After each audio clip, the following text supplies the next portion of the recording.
pointed. Down on Earth, they're striving for similar perfection for those who prefer to keep four wheels on the road. At Earl's Court, the motor show of 1968. A new twist for a new MG.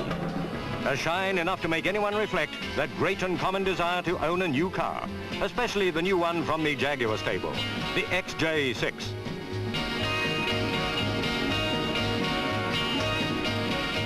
Step into the XJ6 and there's closeted comfort waiting.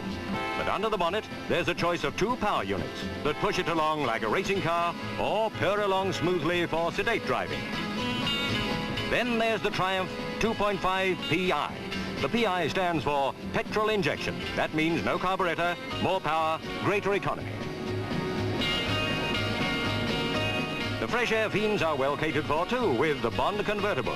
The hood goes up easily if one of those rare rainy English days comes along. A little light entertainment for half a dozen he-men who want a lift comes under the name Vignale. It also goes under its own power. And on the topic of power, how's about the Gilbern Genie sports car? 3 litres, a new style body, and a near £2,000 price tag herald the Scimitar GTE.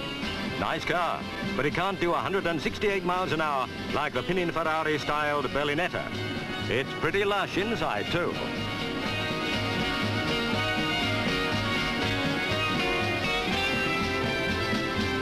A very large bonnet tops a 12-cylinder engine. It's a beauty in a price range where the noughts nuzzle up to each other. Have you noticed that as they get faster, cars begin to look more and more like spacecraft? On looks alone, the eye appeal of some of this year's exhibits is out of this world. Example, the Bertone Carabo. On getting in, one could easily envisage a trip to Mars instead of a 70-mile-an-hour dawdle up the M1.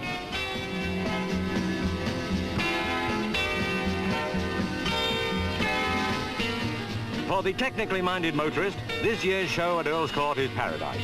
Lift any bonnet, and there's a gleaming maze of highly engineered power that's just waiting to burst out at the slightest twitch of the throttle foot. There's a similar heaven in store for the motorist who likes his mechanical buggies to look beautiful. For Mr. and Mrs. Average Motorist, there's plenty they can afford, and lots they can't. But ritzy or modest, they're all lined up at Earl's Court for the greatest show on the road.